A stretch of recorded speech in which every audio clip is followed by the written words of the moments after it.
Maybe not today, maybe not tomorrow. Over the rain. You are a Lone Ranger. Can I have an apple? With the sound of music. Here's Johnny. Oh my God, that was so scary. Cheers, it's Phil. Could I be with...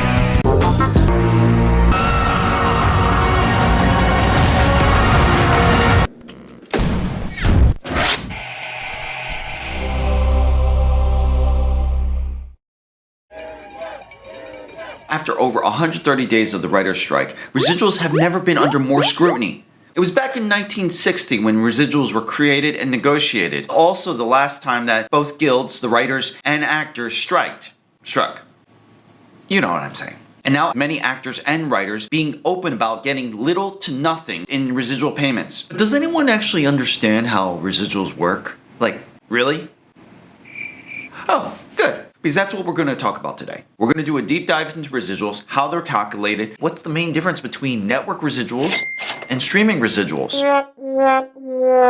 Movies in the theaters, free ad-supported TV. And if you're new here, my name's Soong. I talk about acting and Hollywood-related things that I think are interesting and may be helpful. And stick around for later in this video because I'm going to go through actual real-life residuals that I received, and I'll also go through how much money someone would make if they worked on the hit show The Office from streaming residuals through Netflix. I was actually a little scared digging into all this because what if actors and writers are asking for too much and, as Bob Iger put it, being unrealistic? I was kind of surprised. So SAG-AFTRA has put out information regarding residuals. It's a little...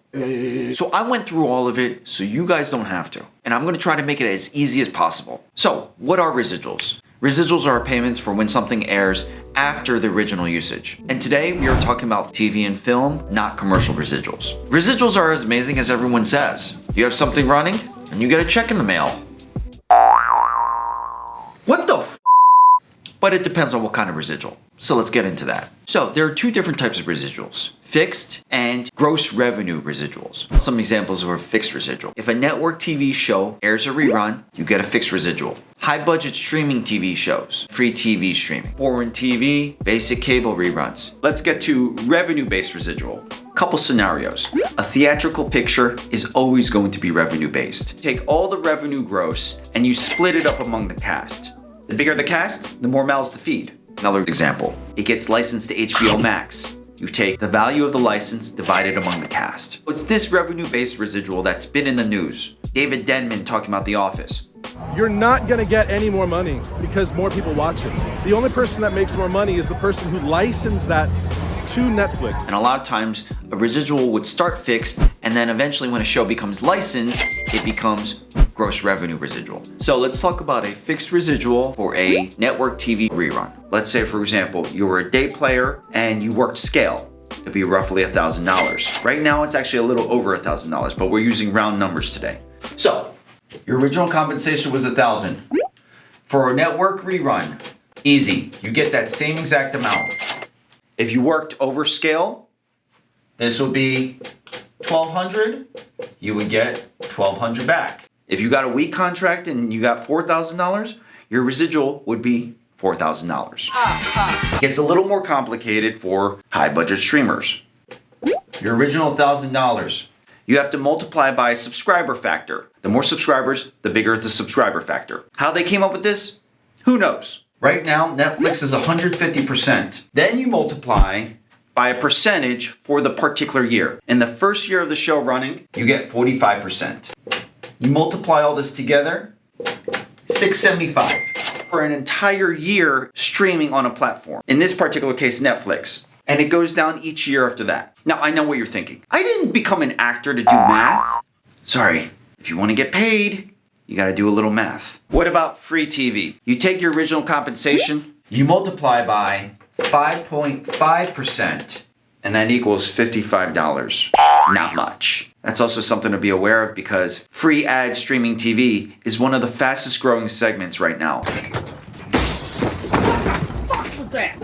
Let's get to revenue-based residual. Have you ever wondered how much an actor from The Office makes in residuals from streaming? Let's find out. $500 million for 5 years. That's $500 million divided by 200, $2.5 million per episode. We multiply that by 3.6%, and that's $90,000 per episode. 90,000, we remove the P&H, let's say 13%, it's roughly 12,000. We remove 12,000, 78,000 per episode for 5 years. You divide that by the units of that particular episode. Network TV, they do the 3-2-1 split, kind of a big cast. So let's say 35 units for the episode. You divide this by 35, around $2,228. If you were a day player for one episode of The Office, you would get $2,228 over 5 years. Divide that by 5, you would make $445 a year. Keep in mind, when Netflix had the licensing rights to The Office in 2013, it probably wasn't $500 million.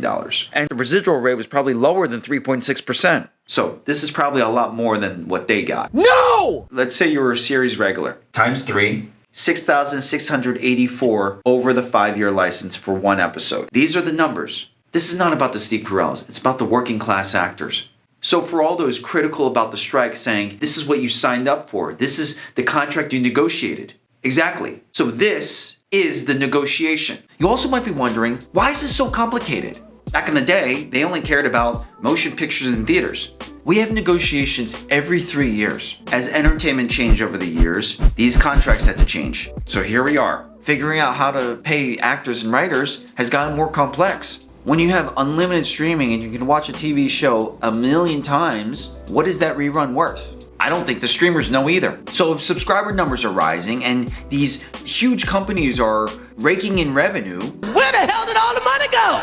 So as promised, I will show actual real residuals in my account. It just so happened that last year I worked a very popular network TV show and a very popular streaming TV show. Now, I'm not going to tell you what it is. If you want to guess, put it in the comments, and if you're right, I'll give you a cookie. So you can see here, this residual was the streaming TV show. This is the first residual I received, $366. These residuals all are the network TV show. So you can see right here, this is the difference. Both shows coming out around the same time. There you have it, folks. So now I want to hear from you guys. Put down in the comments and let me know what you think. And if you have any ideas of how to fix this situation. So I hope you thought this video was helpful. If you want to learn more about the strike, check this video out. It's the best moments of the strike so far.